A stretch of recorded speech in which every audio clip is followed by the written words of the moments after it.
Good afternoon, everyone. Country Flyboy here, and today we're doing IFR with the default GPS.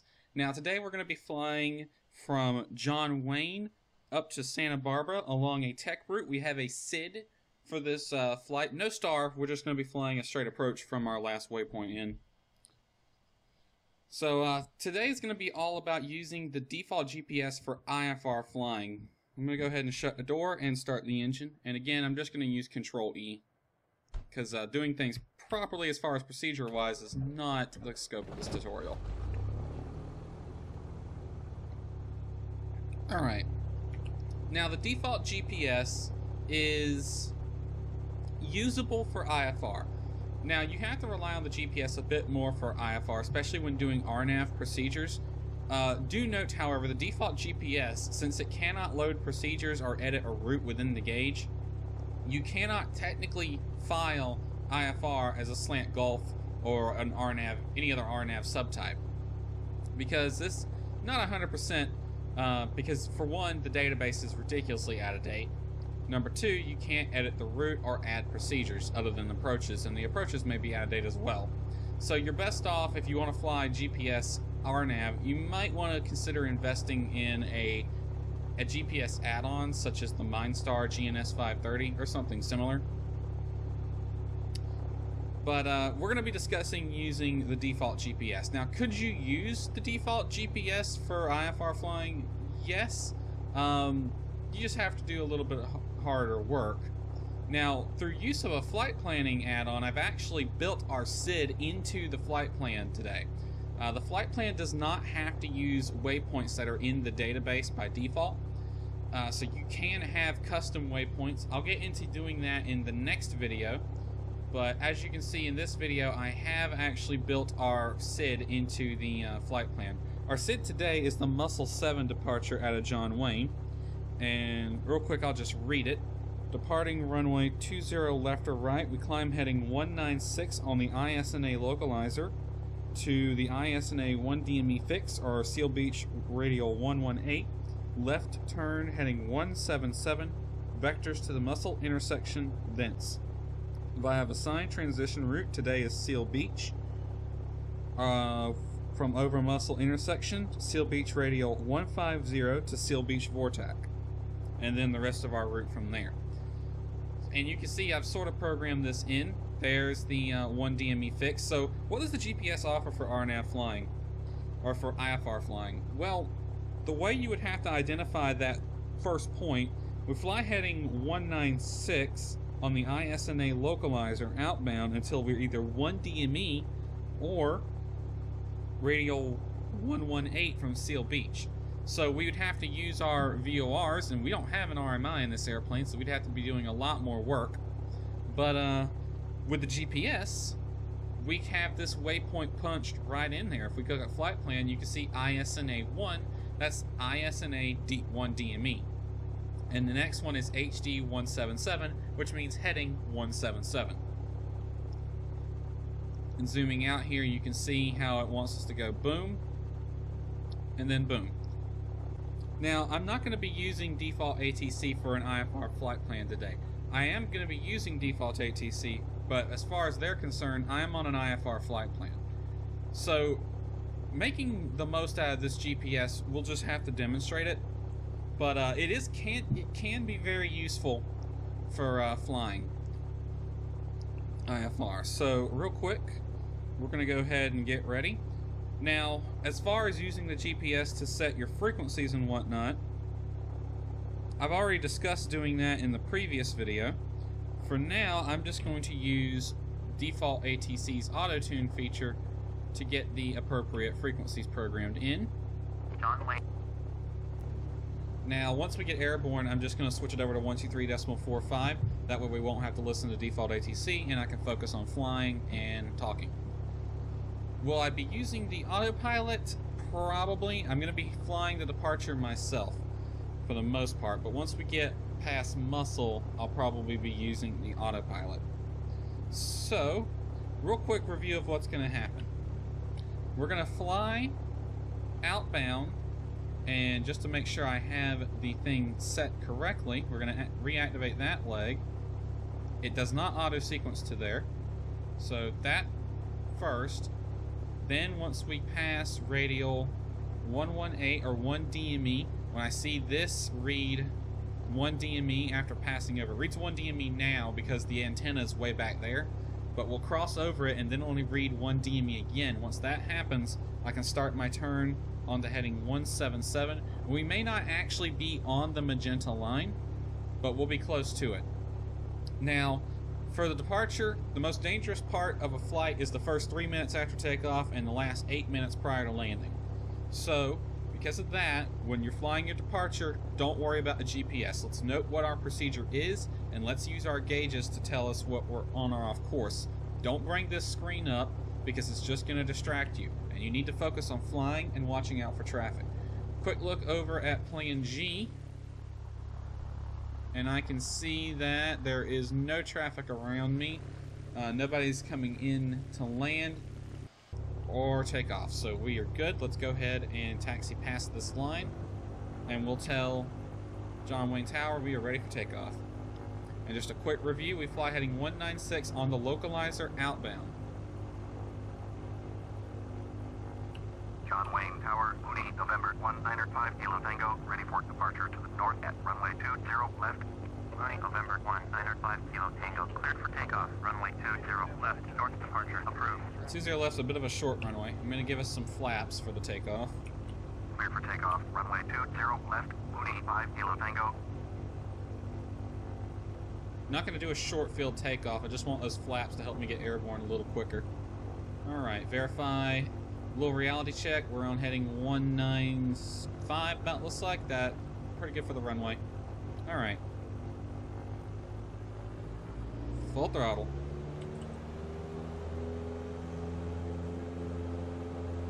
Winds are basically right down the runway at about 10 to 15 knots.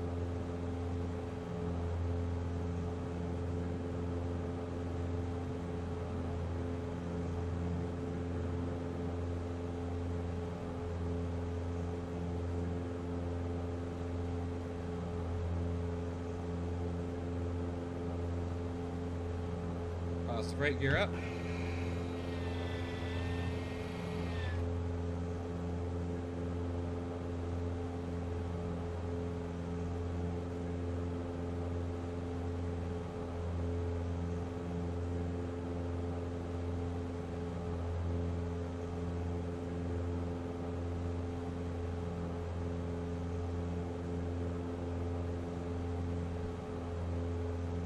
Right there, we are over the localizer antenna now. DME should start increasing. Maintain this heading until we are 1 nautical mile DME. Quick look at the GPS, even though I told you you're not supposed to do this. And we are on course. Remember, our CDI is telling us whether we are on or off course or not.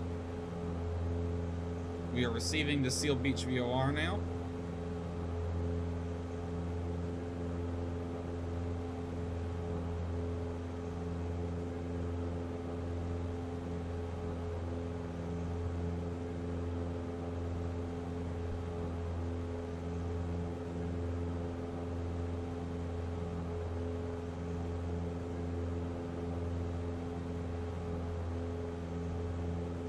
Alright, there's 1 DME. Turn left, heading 177. Fly heading 177 until ATC vectors us to the Muscle intersection. Set course to match heading since we are flying RNAV. There we go. Verify the GPS has cycled us onto this one.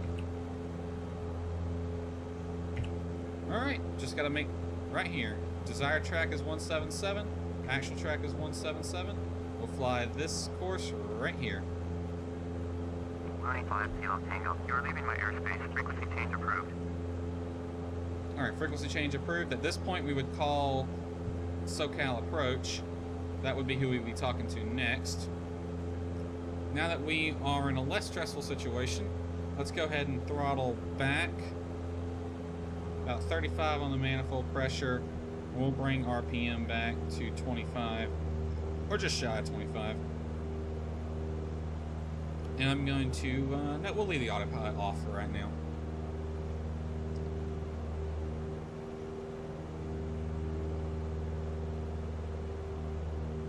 And that was actually the hardest part of the departure right there. From here on, it's just RNAV. And usually RNAV departures are... Well, this is not an RNAV departure. This is a regular nav departure. RNAV departures just have you fly from waypoint to waypoint, usually. This one is a bit of a hybrid between nav and vector. So we fly this heading until ATC decides to vector us to the muscle intersection. Now real quick, I'm going to go ahead and turn the autopilot on. There we go.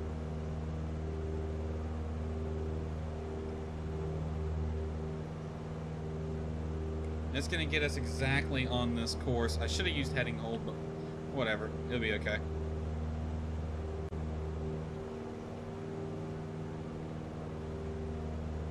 Now, I'm actually going to turn heading hold on because I need that.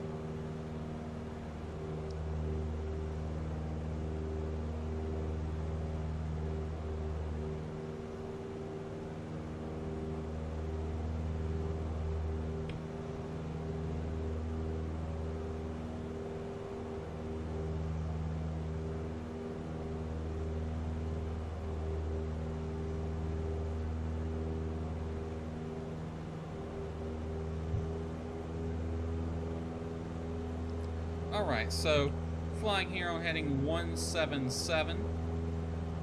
Our track needs to be 177. So let's adjust the heading bug knob to actually make the track 177, not 173. When ATC tells you a vector, they want you to make it your track. So you have to adjust for the wind when you're given a heading to fly. The GPS can be very useful for that. As you can see here, I'm just going to play with my heading knob until my track reads 177. And it pretty much does now. It's on 178, close enough. Now, let's say ATC just gave us our first vector. They want us to join the 150 radial to Seal Beach. So they actually want us to skip the muscle intersection right here and just join the 150 radial. If I'm flying, I could use my VOR, but since I'm flying RNAV, let's actually just activate our leg to the Seal Beach VOR. And I know that that right there is the 150 radial to Seal Beach from muscle. They want us to join that radial. So how do I join that radial from my present position? My course to steer tells me. Course to steer of about 302 is the most efficient route to get on that magenta line, which is the 150 radial right now. So let's set the course of 302 heading, and then I'm going to set this to the track. Desired track is 333, right about there.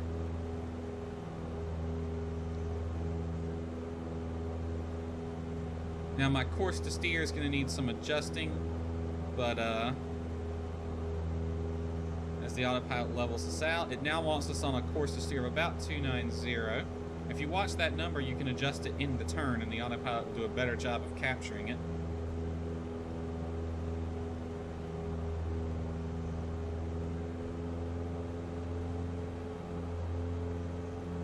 So the course to steer of 290 now, and let's make our track match our course to steer, and that'll be the most efficient way to get back on or get on this course.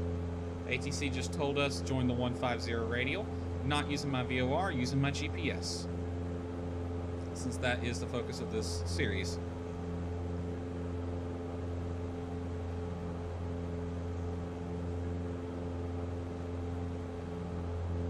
Alright, our course to steer now roughly matches our track. Doesn't need to be exact, just needs to be in the neighborhood. Within about 3 degrees probably will work. And now we just join that magenta line, and that's the 150 radial to Seal Beach.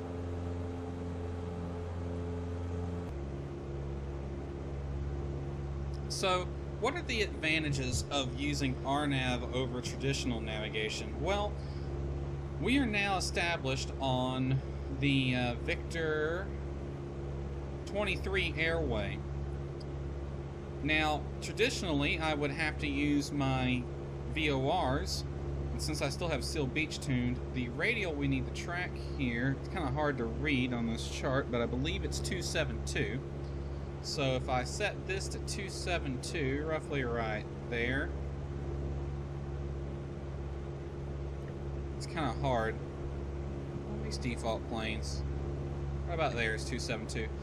Now we're still pretty close to the VOR. We're about 2.5, so it's a little on the sensitive side at the moment, but you can see we are roughly just off of the radial.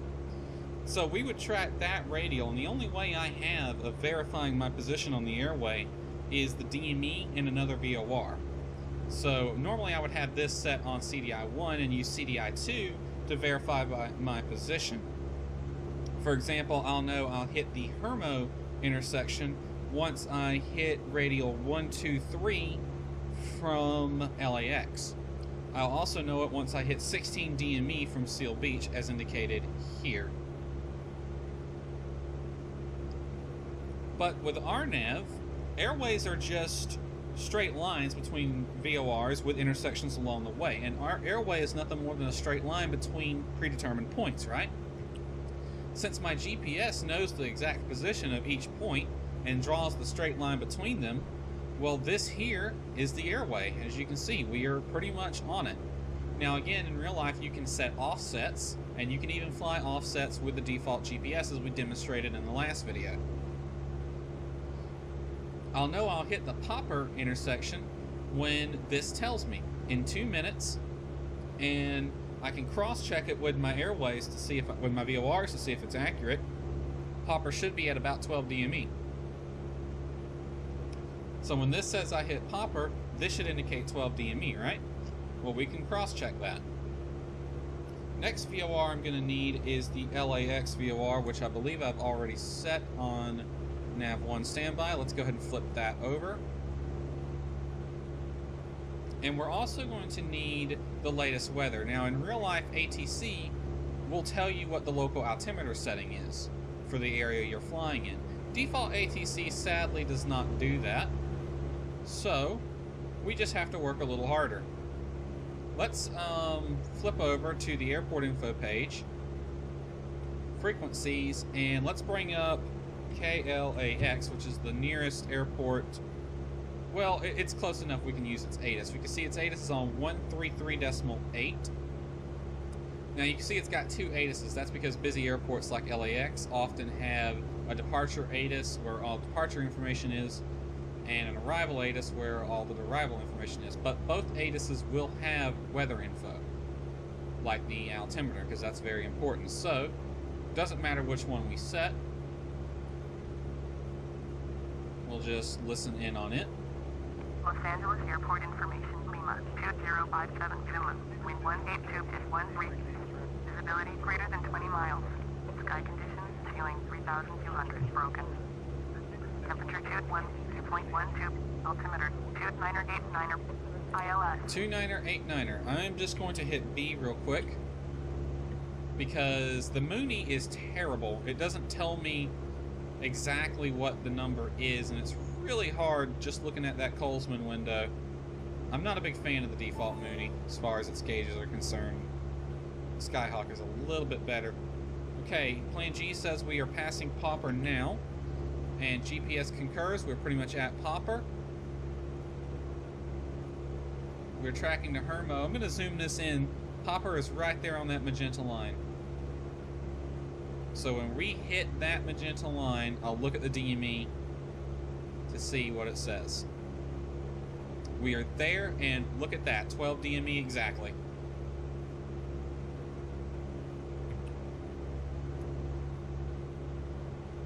So the GPS is matching up with the radials.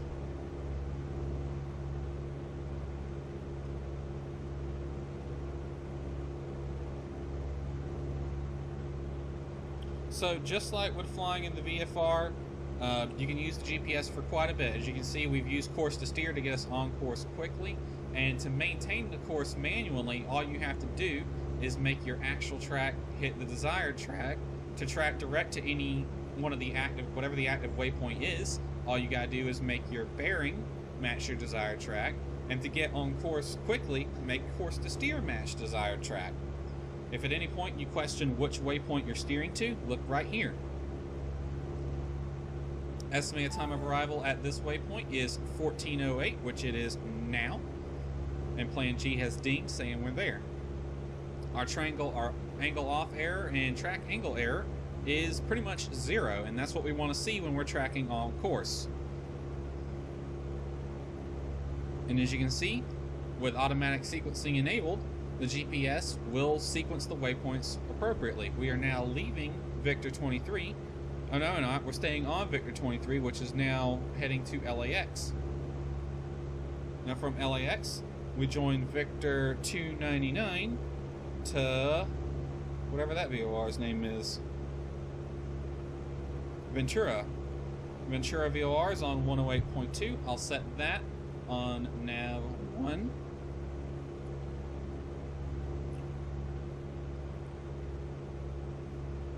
Actually, let's set that on nav 2. Just because I know I'm going to need nav 1 for my approach.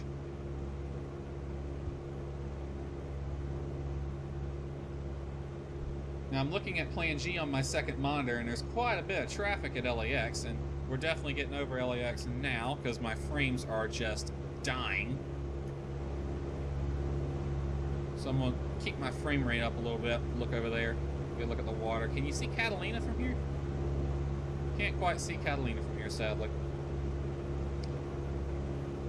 Now the fun thing about tech routes is they are predetermined, and they will keep us clear of the traffic out of LAX. So we're up at 6,000 feet, so all the traffic departing and arriving at LAX is not going to be a factor. They'll be following the SIDS and STARS out of LAX and into LAX, so we shouldn't run into each other, even though I'm not using ATC. And this is why when you're flying online and there's no controller online, you're best to stick to the published procedures, including flying full approaches when you can. Understanding how to get from one place to the other is one of the biggest parts about IFR flying. Looks like there's a departure just took off out of LAX. He's flying outbound. They go out about 5 DME or so before they turn around and head back in. Let's go into external view, and you can see LAX down there. And all the airplanes there. Los Angeles International. We are passing the LAX VOR now. And it's sequencing us onto the next waypoint. And that's LA. And you can see downtown LA over there. And the Hollywood sign should be over here somewhere. Can't quite see it from here though. There's Santa Monica.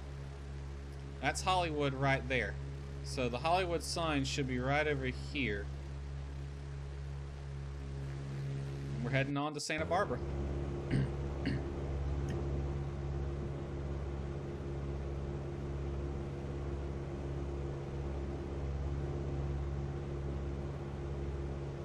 Now let's talk real quick about diversions. Or maybe not diversions, but ATC changing your route.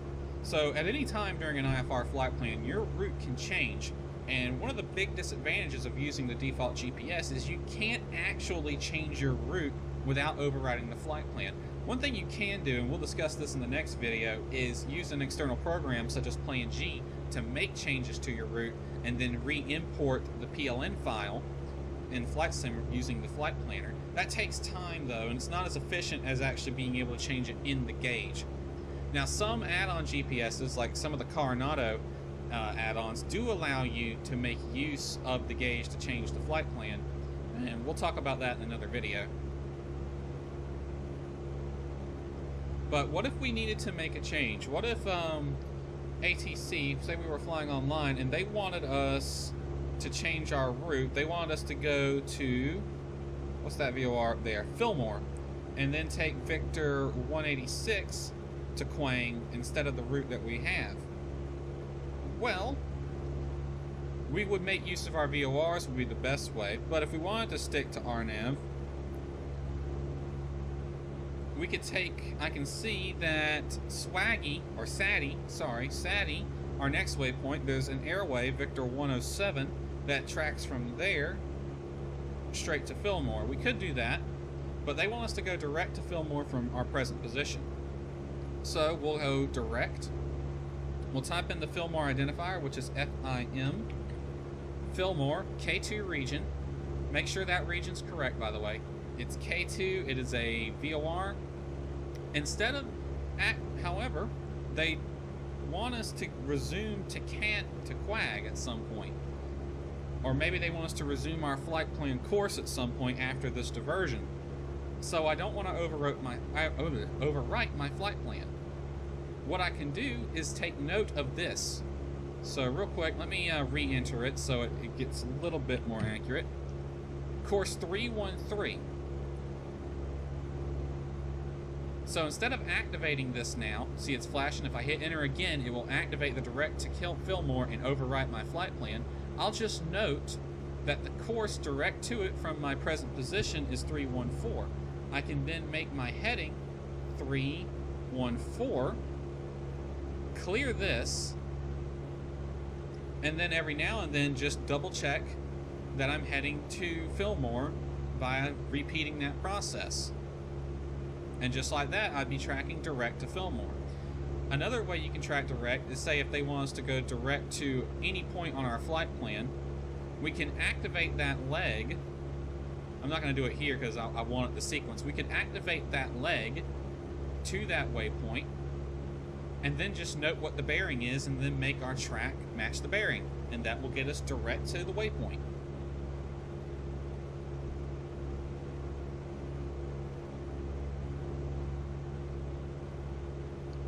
Alright, so estimating another 25 minutes until we reach our destination. It's about 65 miles. Now would be a good time to start getting everything ready for our approach. So, ATC, there is an aircraft right there. He's passing really close. Check that out. Welcome to flying in Los Angeles. He is on a STID or a STAR. It's an American Airlines 737. He's on a STAR into LAX, and we're on an Airway. That is what it looks like to pass within 1 mile and 1,000 feet of an airliner. He's on a STAR. He's flying his procedure correctly, just so you know. So everything's doing right. So as you can see, yeah, these procedures will keep us clear of one another, as long as everyone follows what they were told or filed.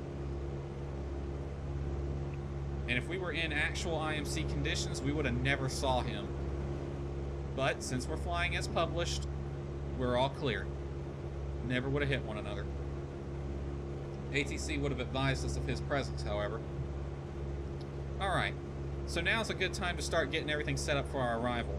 Now, along our route, we have changed this several times. The longer your route is, the more you're going to be changing this, because whenever you're flying below the transition altitude, you need to constantly be tuning nearby stations to get the altimeter setting, right? So what's a way we can get information for our destination? Well, we could just type it in, as we do, but what if we're in a hurry? Let me show you a quick workaround. If you hit Procedure, this is going to automatically set it for Arrival Airport. Our Arrival Airport is Santa Barbara. If I hit Select Approach, it takes me to the Load Procedures page for the Santa Barbara Airport. If I just get rid of the cursor by clicking the cursor knob twice, I can now access any information. And as you can see, that is a quick and easy way to set your approach airfield into the info page. Again, all you have to do is hit Procedure, select Approach, push cursor knob twice to get rid of the cursor, and then you can cycle the pages as normal. So let's get the ATIS for Santa Barbara, which is on 132.65.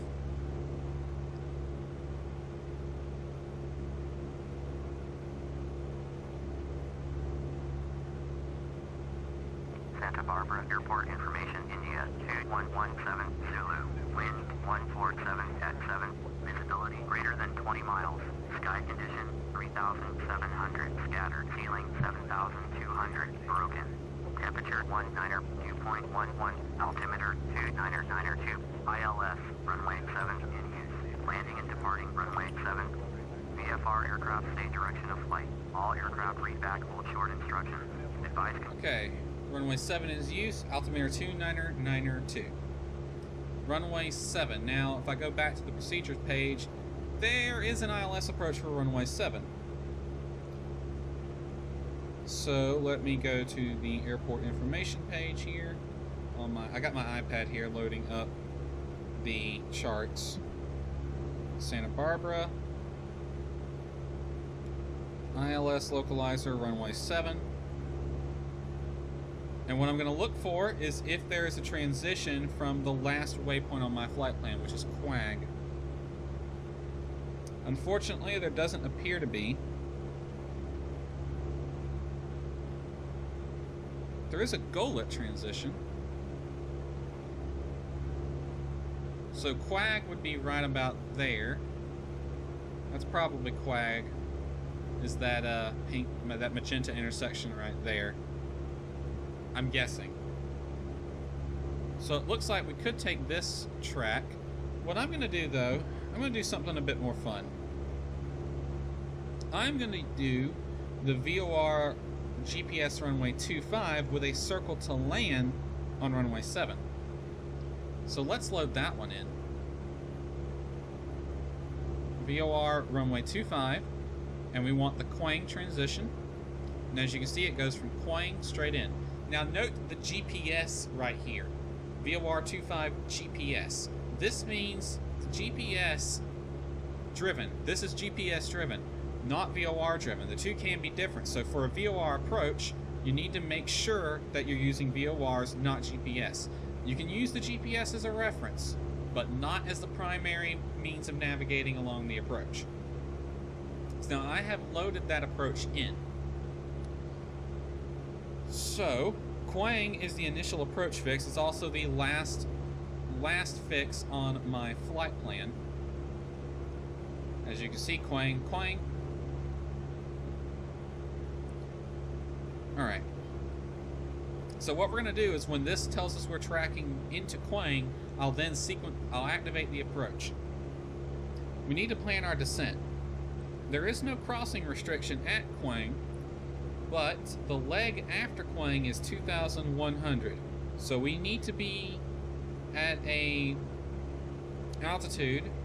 The distance is 11 miles between Quang and the next waypoint, which is Zax.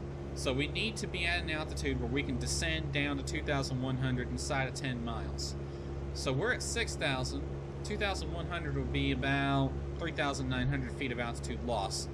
Could we do that inside of 10 miles in this aircraft? I think we could. This aircraft is spoiler equipped, by the way, so we can descend pretty quick in this airplane.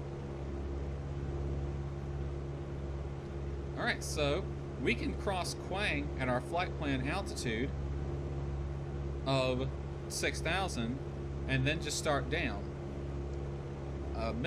If I need to get lower, I can look at the minimum safe altitude, which is actually higher than our altitude, so that doesn't help me. If I look at the en route, the area for Quang,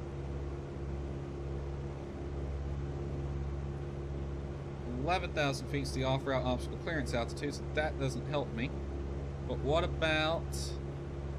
Nope, we're on a radial at that point, not an airway, so that doesn't help me either. Oh yeah. We're coming up on the Ventura VOR. I'm going to set it on 108.2, which is set nav 2. The radial we're tracking outbound is radial 282, so let's set that. That's 282 right there. Part of our flight plan is the 282 radial outbound from Ventura. Not an airway, but it'll take us straight to Quang.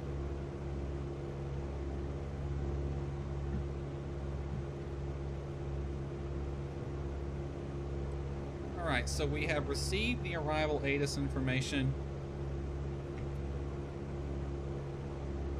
It's at this point would be a good idea to start briefing the approach once we know this is the approach we're going to fly.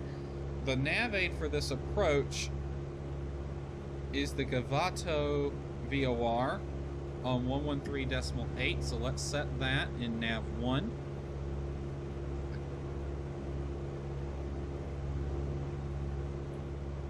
Quang can be identified as GVO 31.6.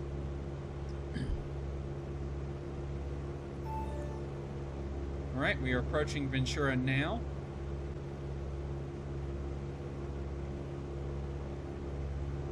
The lowest altitude we can descend to once we are on the radial inbound is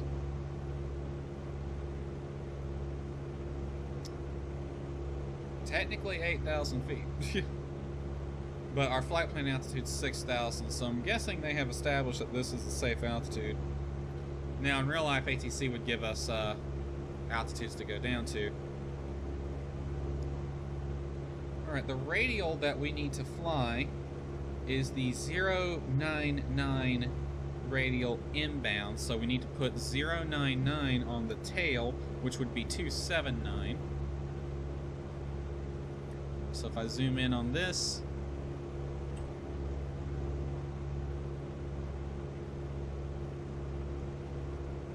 that's about 279 right there.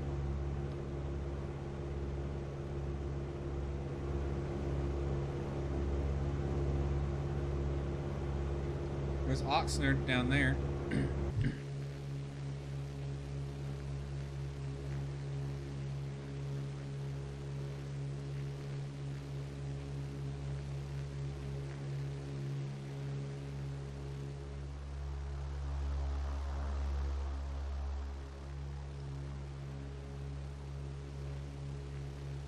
It's like an air guard ramp right there. Now, one thing I want to note, congratulate Flight Sim on, is you can see the taxiways don't always match up, but if you look, Flight Sim did get the runways in the right spot, so that's the important bit. The runways are the important bit, so at least they got those at the right spot, and matches up with the satellite scenery, which I know the satellite scenery is in the correct place. So that's a fun little bit of information. Flight Sim at least does have the runways in the correct spot, if not the taxiways. Looks like there's a carrier group out there, disappearing behind that cloud.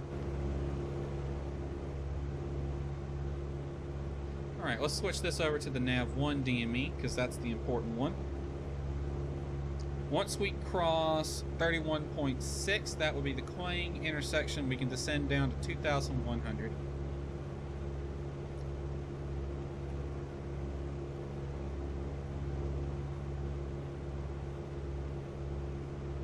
The next frequency we're going to need is Santa Barbara Tower on 119.7. So let's tune that. 119.7. Not going to tune it, I'm just going to have it in the standby.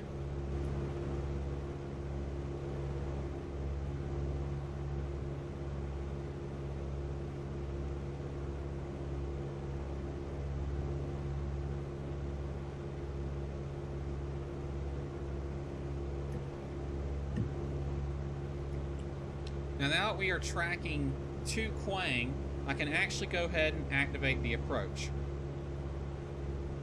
So now it'll track to Quang. It's still along the radial 150, so don't worry about that. We were already established on the correct course inbound. So once we activate it, it's just going to continue to track that course essentially. Estimated arrival in 7 minutes. It'll then sequence along the approach to Zax, Marnes. Marnes is our missed approach point. We're going to be doing a circling approach. So the lowest we can descend is 920. Now, while we are flying this inbound, I want to talk a bit about this thing right here. Vertical speed required. That is a de facto, it's sort of a VNAV. It's a very primitive sort of VNAV that the default GPS has. That right there will tell us the vertical speed we need to maintain to cross the next waypoint, which is this one right here, at the appropriate altitude from our present position. The GPS, with approaches, knows what the crossing altitude is. In this case, I'm guessing it has either 3,000 or 2,100 as Quang. I'm going to ignore it for now, but we can use it to help us out because we need to cross Zax at 2,100 or higher.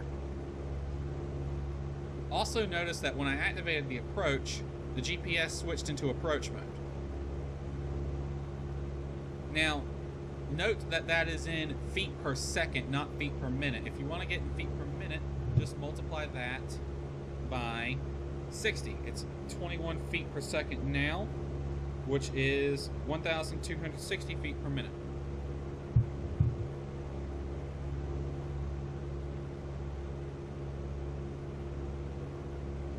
So, unfortunately, it does not tell you if you are too high or too low, or what the altitude is that you need to be going to, but you can sort of use it. It's not accurate enough to be used for WASP purposes, so don't try that, but it will help you out for the most part.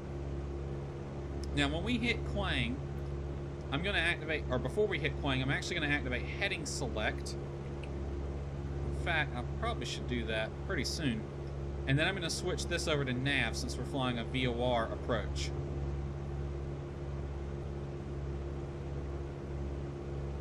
Alright. Just real quick, we're going to activate heading select. Flip this over to nav.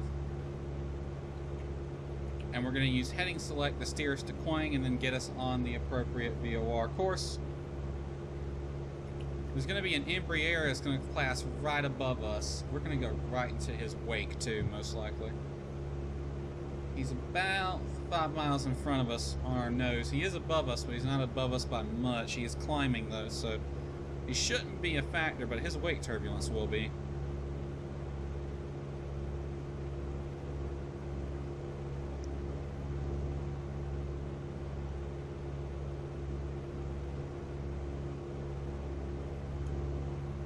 May not see him for these clouds though.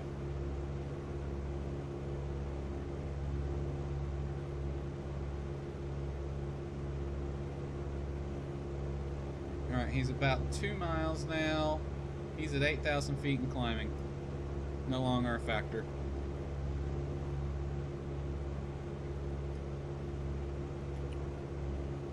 Alright, we're passing Quang.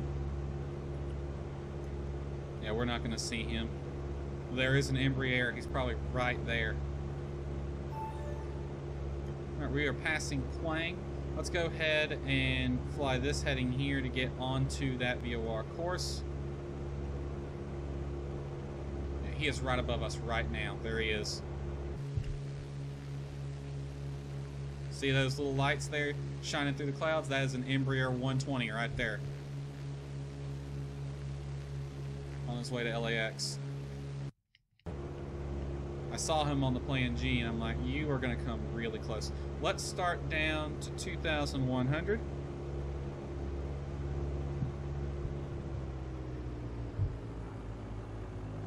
And let's take a look at our VSR of 16. So again, if we main 16 by 60 multiplied, we need at least 1,000 feet per minute to make the crossing restriction. So let's set that to 1,000 feet per minute. And we'll just fly this heading here.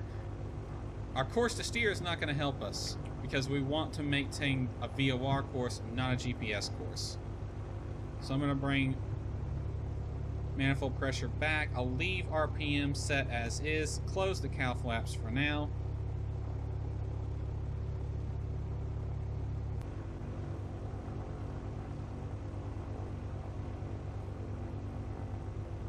$100 above.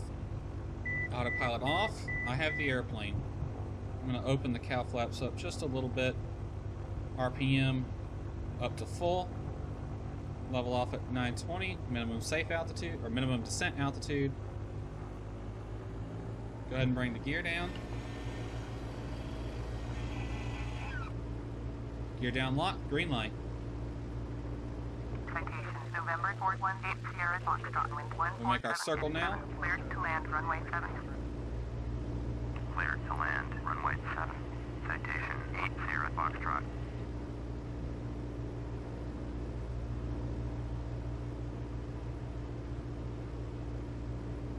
Pitch and trim for level flight. I'm going to set CDI to runway heading of 7, which we are basically out now on the outbound of.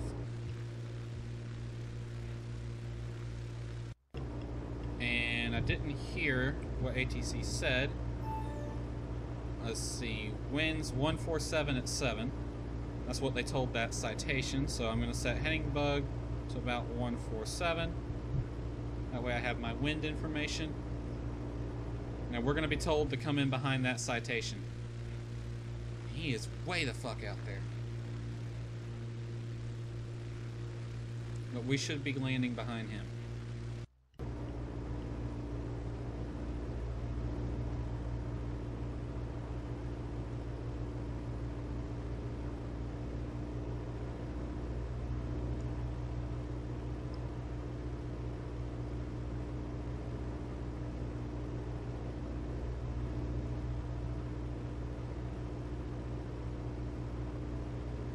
Citation is that one that's 2 miles. Mooney, November 19 5 Kilo Tango, wind 147 at 7, cleared to land, runway 7, follow citation, on final caution, way turbulence. Cleared to land, runway 7. Right. Cleared to land, runway 7, following the citation. Tango, go around. Okay, we were told to go around. I don't know Going why. around, Mooney 5 Kilo Tango. Santa Barbara Tower, beach November 121 Juliet, Mike, this 8 Oh, it thinks we're ILS, so close to the runway, it thinks we are coming in. November 121 Juliet, Mike, Santa Barbara Tower, fly straight in, runway 7, altimeter 2992. Alright, I'm going to turn in now. 5 Kilo Tango, wind 147 at 7, cleared to land, runway 7, First follow notch of flaps. citation, on final.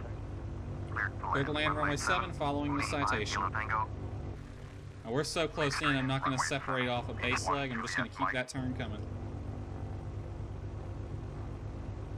And we can go below minimums now since we're coming into the runway.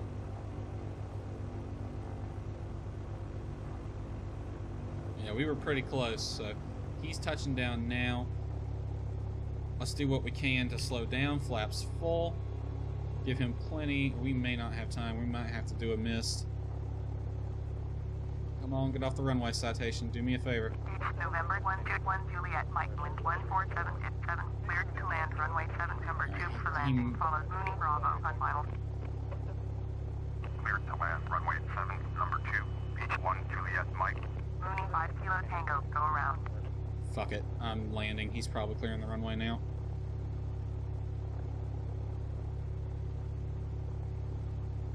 He's clearing now. Foxtrot, contact ground on 121.7. 121.7 for citation, 80 Foxtrot.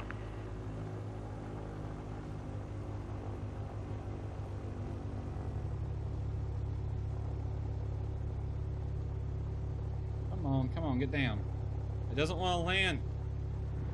Mooney 5 Kilo Tango, you were not cleared to land. Clear the runway. It did not want to get down. Alright, we're going to clear the runway. And we'll just clear on the right side of this next taxiway here. I know they told me to go around, but I saw that citation was clearing the runway. 5 Kilo Tango, you were not cleared to land. Clear the runway. I don't always listen to default ATC because it can be problematic at times.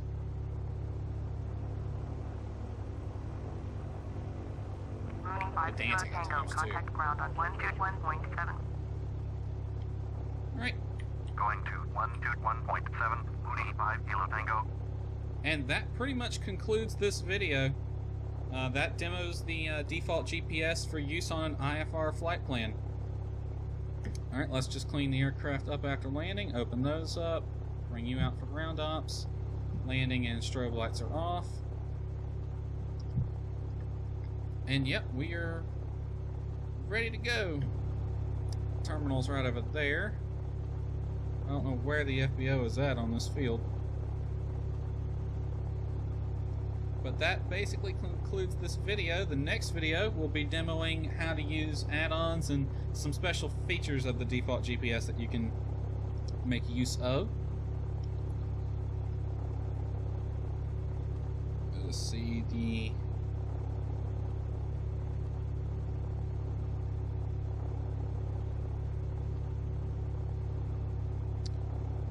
I'm looking for the FBO. FBO is... Oh, just follow this taxiway, really.